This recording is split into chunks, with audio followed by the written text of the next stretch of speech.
Hey y'all, my name is Luke. I'm here in my sewing shop, and today I want to share with you the secret for how to get rich sewing in the USA.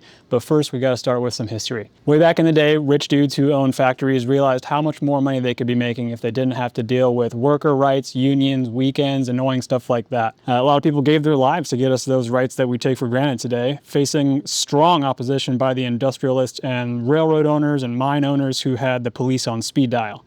So when offshoring industries eventually became the game plan, these rich guys started making even more money by exploiting labor at a fraction of the cost by shifting their production to Asia and anywhere else that had fewer worker rights. Their buddies in the Senate were always cool with them firing people and decimating parts of the country that relied on manufacturing jobs. But what if we needed some nice airplanes, uniforms, and guns to overthrow some democratically elected governments that weren't doing exactly what we wanted them to? So eventually they passed the Berry Amendment, thereby protecting the domestic cut and sew manufacturing sector, but only if you're making stuff for the military. The rich guy factory owners were happy, and now they had to figure out how to maximize profits with only one customer in mind for their domestic factories. Problem was that their workers wanted living wages, weekends off, and to go home to their families at the end of the day. So they saw opportunities in places like Guam and Puerto Rico. They don't have senators or representation, but they are part of the USA enough when it comes to making gear for the military. Problem was, Puerto Ricans want weekends off too. What would be even better is figuring out how to copy the overseas factory setup they already had going for their consumer goods. Thankfully for them, the land of the free also happens to have a thriving prison industrial complex. After the Civil War, they made slavery illegal, except if you're in prison, then it's totally fine. Crazy coincidence, the poor folks who happened to have darker skin tones ended up filling these prisons and cranking out super sick tactical gear for the empire. So now we've got prison labor making gear for the military to go invade foreign countries and militarize the police here at home, while also undercutting competitor factories paying their employees a living wage. There was still a problem though. Politicians, factory owners, and prison industry executives got to a point where they saw potential for sabotage and quality control issues with having everything made by prisoners, so they did some stuff to make sure that factories using free paid workers didn't disappear completely. Did you know the feds went to court multiple times to make one of the World Trade Center bombers work in a prison factory making stuff for the military? Companies like Outdoor Research, Arc'teryx, and Patagonia have had, in Patagonia's case, subsidiary companies that focus on military gear, and they make a good chunk of change. If you want a nice pair of Outdoor Research gloves made here on the West Coast, they'll set you back about $220. Might sound like a lot, but to me, it totally makes sense. It takes a ton of expertise and equipment to make a nice pair of gloves. Oh, and it also apparently takes a government contract to actually be able to buy those. This military industrial cancer Eisenhower warned us about has deep roots and now $1 trillion a year to hand out. Johns Hopkins University gets $1 billion a year to research things like ballistic missiles, and Berkeley has a chemical weapons lab. Pentagon has had a really tough time passing audits lately too. We could end child poverty, homelessness, and have health care and college for everyone at a fraction of the $1.5 trillion budget Jeffrey Epstein's best friend wants for the military. On top of all that, the US military is also the single biggest polluter in the world. Every day they burn 270,000 barrels of oil, and a single flight of a B-52 bomber emits more carbon emissions than a lifetime of someone driving a gas car. For decades, we had bombers armed with live nukes flying 24/7, 365 days a year, but that's a whole separate topic.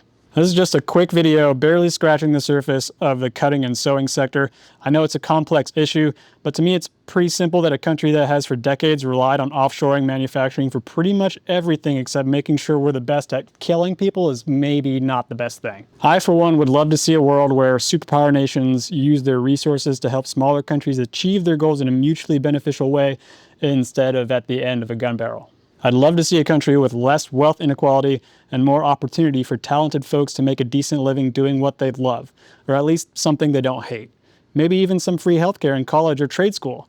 Joining the Gestapo shouldn't be the only way to get healthcare or save enough money to pay a mortgage. Right now, to me, it seems like pretty much the only way to design and produce stuff while making enough to buy a house is by either offshoring production or catering to a military and police force that these days sure seems to be filled with the same kind of angry white dudes who used to attend all the far-right rallies a few years ago. Now, I love outdoor adventure and tech gear as much as the next guy, and I know defense innovation has given us countless modern things like the internet, GPS, and jet aircraft. I just wish it was possible to have a society where you can innovate and make stuff for someone other than the military if you want to buy a house or retire someday. Only reason I've been able to make bags here for over 15 years is that I had supportive parents who helped me get my first machines and rent my first workspace. Most of you would probably be shocked at how little I bring in every year, but I get to make the stuff I like to make, and that's huge. This video is not meant to be an attack on any person who was in the service or who makes things for the military. I have good friends who are veterans or make stuff for different branches of the military. And I'm not naive enough to think that there are no bad actors out there in the world. And I agree that we need to be able to defend ourselves from crazy authoritarians and dictators. Problem is, the guy in charge of our country right now loves every dictator he meets and sides with them over our democratic allies every single time.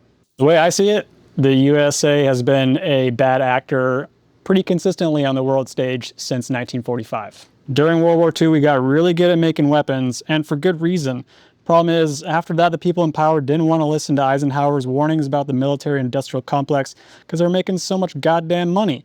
And today, if you have any sense of history or objective reality, it's pretty much impossible to argue that we're not the problem, or at least a huge part of it. We've got hundreds of military bases all over the world, and we just go around bullying everyone to get whatever we want. Violence is our top export, and our leaders choose to send money to foreign dictators instead of helping working class people here every single day, Republicans and Democrats. These days, for me, it's been really hard to make videos about bags or anything else while the country is in full-blown fascism, and the politicians who claim to be opposed to it aren't doing a damn thing to stop it, and it feels surreal to continue doing day-to-day stuff and pretend like everything is normal.